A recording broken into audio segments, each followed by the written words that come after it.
Shalom. Salam sejahtera bagi kita semua.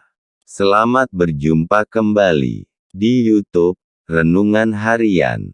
Mari, sebelum kita membaca renungan harian ini, terlebih dulu kita tunduk di dalam doa. Segala puji syukur kami naikkan hanya bagi-Mu Tuhan.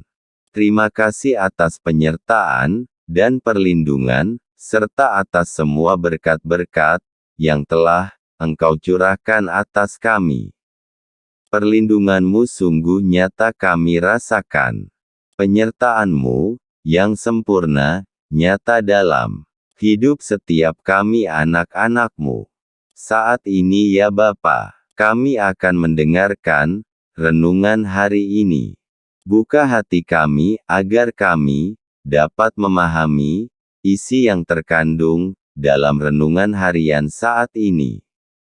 Sehingga kami sedikit lebih paham lagi akan setiap rencananya dalam hidup kami.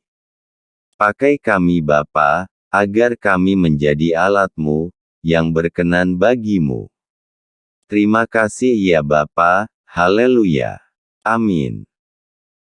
Rehan, Renungan Harian, Salum. Judul bacaan hari ini, berdoalah, seperti yang Elisa lakukan. Kitab 2 Raja-Raja pasal 6 ayat 15-17. Ketika pelayan abdi Allah, bangun pagi-pagi, dan pergi keluar, maka, tampaklah suatu tentara, dengan kuda, dan kereta, ada di sekeliling kota itu. Lalu, berkatalah bujangnya itu kepadanya, celaka tuanku. Apakah yang akan kita perbuat? Jawabnya, jangan takut, sebab lebih banyak yang menyertai kita daripada yang menyertai mereka. Lalu berdoalah Elisa, ya Tuhan, bukalah kiranya matanya, supaya ia melihat. Maka, Tuhan membuka mata bujang itu, sehingga ia melihat. Tampaklah gunung itu penuh dengan kuda dan kereta berapi di sekeliling Elisa. Pernahkah kita menyadari perbedaan mata jasmani dan mata iman? Mata jasmani terbentur pada sebuah tembok, tetapi mata iman melompati tembok. Mata jasmani terbatas pada sebuah sudut jalan, tetapi mata iman melihat apa yang ada di balik sudut jalan. Mata jasmani melihat kegelapan, tetapi mata iman menjangkau secercah sinar di balik kegelapan. Mata jasmani menimbulkan keputusasaan, tetapi mata iman menimbulkan kekuatan dan pengharapan. Mata iman menjadikan tenang dikala badai menerpa, terhibur ketika kesedihan mendera, tersenyum di balik duka, berbahagia di tengah kepedihan, dan menemukan jalan ketika tiada jalan. Dalam kitab 2 Raja-Raja pasal 6 ayat 15-17, kita melihat tentara Raja Aram datang mengepung kota Dotan, di mana Elisa berada. Dan ketika pelayan abdi Tuhan, Gehazi, melihat tentara Aram yang besar itu, maka ia ketakutan dan memberitahukan kepada Elisa.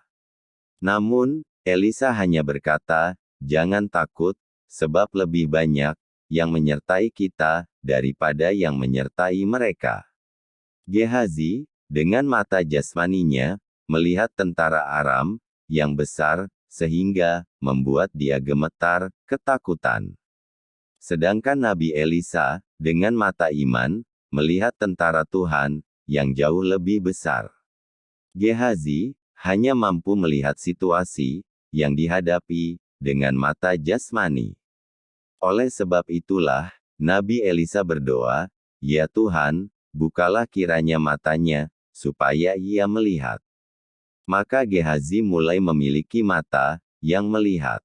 Nabi Elisa menjalani jenis kehidupan, hidup bukan karena melihat, tetapi karena percaya. Kitab 2 Kor pasal 5 ayat 7.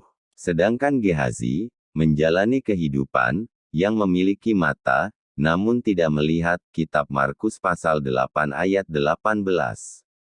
Seringkali kita menjalani kehidupan kekristenan dengan mata jasmani, bertindak, dan berpengaruh jauh lebih besar dari mata iman. Akhirnya, kehidupan kekristenan yang kita jalani adalah kehidupan yang uring-uringan karena sebuah masalah. Akibatnya, penuh dengan kecemasan, ketakutan, dan kekalahan, tidak memiliki sikap iman di dalam Tuhan, dan kering tanpa campur tangan Tuhan. Ini bukanlah kehidupan yang Tuhan inginkan. Kita harus mempunyai keyakinan bahwa Tuhan mengontrol seluruh kehidupan kita. Tuhan yang kita sembah adalah Tuhan yang besar, yang bukan sekadar mampu menciptakan langit dan bumi, tetapi juga mampu mengubah situasi dan kesusahan yang kita hadapi. Untuk itulah, kita harus dapat melihat segala keadaan dengan mata iman, agar di setiap sudut-sudut jalan kehidupan, kita menemukan campur tangan Tuhan.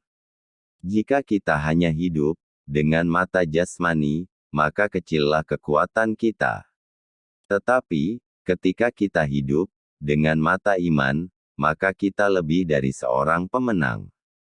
Bagaimanakah kita dapat mengubah kehidupan kekristenan Gehazi menjadi kehidupan kekristenan Elisa?